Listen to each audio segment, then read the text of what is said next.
1814 by the money which was collected from the Calcutta Lottery Committee. For the improvement of the city of Calcutta, two committees are very important. One is the Lottery Committee and other is the Fever Hospital Committee and the Municipal Improvement Committee. All the municipal improvements that the city has seen, this has emanated from these two committees.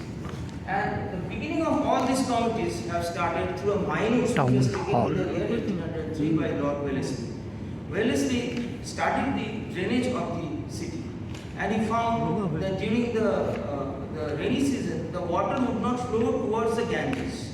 So he had a survey of the entire city, and he found that the slope of the city is towards the saltwater lakes.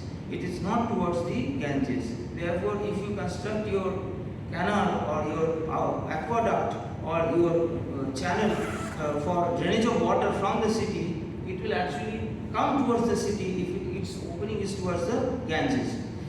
So, John Gaston, he was the architect of this particular building, which was Roman Doric, and it was actually meant for housing a statue of Wellesley, because if the statue is left outside, then it will damp. So they have developed this building. But ever since this building was constructed, the building has flawed. The material of construction of the building was flawed, and the upper floor they showed sagging because the columns were at much greater distance.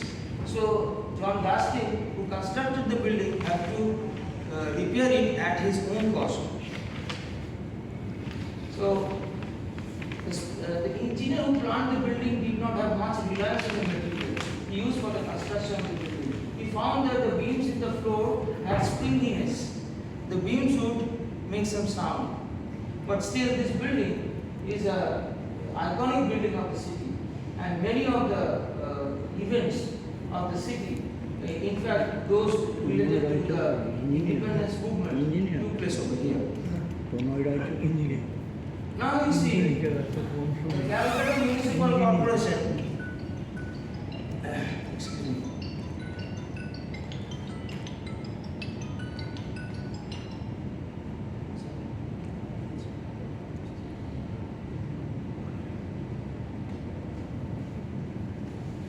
the Calcutta Municipal Corporation, they underwent a restoration of this building because they realized that such an iconic structure, it may come collapsing if there is a severe earthquake in the city.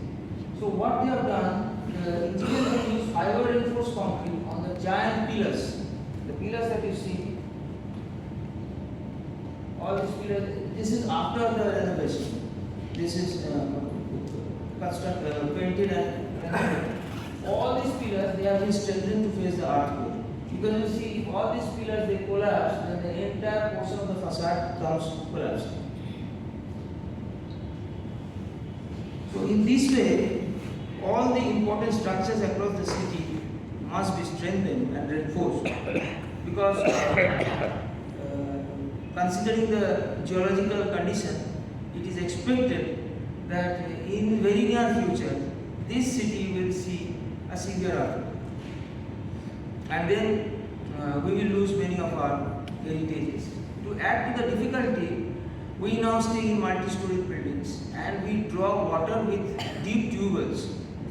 And day after day we are emptying the water resource in the underground. This is a deltaic formation. Once we are draining out the water, what is happening? The land is getting more and more submerged. As the land is getting more and more submerged due to global warming, the height of the ocean is rising. So if there is an earthquake below the Bay of Bengal, a tsunami may trigger, and 3.5 kilometers on both the sides, on the Calcutta side and Howrah side, may get submerged. Anyway, this is not an apocalyptic story, it is based on scientific findings. So we must be careful about our constructions also, as well as we must attempt to preserve our heritage. Now, the St. Paul's Cathedral. Much is written, but you see, in 1813, the Government of India Act was passed. In that act, which is during the East India Company period, they first introduced the ecclesial jurisdictions. Before that, they were only businessmen. They were not interested in spreading religion over here directly. But this time, they have introduced the bishopric. In 1814, the bishopric of Calcutta was formed, and the first bishop was Bishop Middleton, Thomas François Middleton, in whose name is the Middleton Street. And now, the day he comes and performs his service at St. John's Cathedral, St. John's Church. St. John's Church is not a cathedral. A cathedral should have a cathedra. It is the seat of the bishop. So St. John's Church was just a parish church, and he came and performed his service.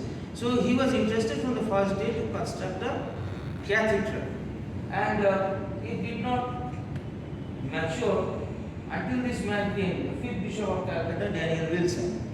So he, by his effort, he could accumulate money and he could mobilize the land, etc., to construct this cathedral. The work of the cathedral, it is an Indo-Gothic style. It is actually a Neo-Gothic. The Gothic, as you know, in the 16th and the 17th century Europe, the Gothic structures were constructed.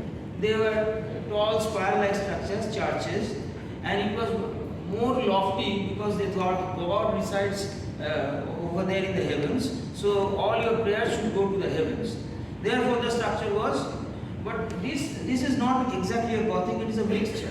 It is a Indian craftsmen were used. Indian materials was used, but the European thought was brought in, and the tropical climate type of thing was. This church was actually an air-cooled church.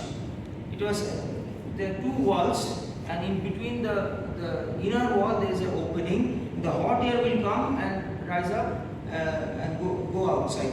So cold and hot air circulation is ensured. That is how. So this is actually built of a special type of brick and so on. But then there was also a great problem with earthquake in this particular building. With Major General William Forbes, another engineer of the Bengal engineers, whose statue you will find in the third floor of the Asiatic Society, where the administrator and the general secretary sits. And Narian Forbes were also responsible for construction of the silver mint that you see beside the Fairly Place, Strand Road. Okay, so. Now you see, this cathedral building was also affected by the Assam earthquake of 1897. And there is a vivid description. The iron bar forming the top of the spire was thrown off. A number of bricks were dislodged from a portion of the spire. Some fell to the northern side, and it fell like a rain of bricks. So, again, finally it collapsed in 1934 Bihar Nepal earthquake. Now you see, this was the original cathedral.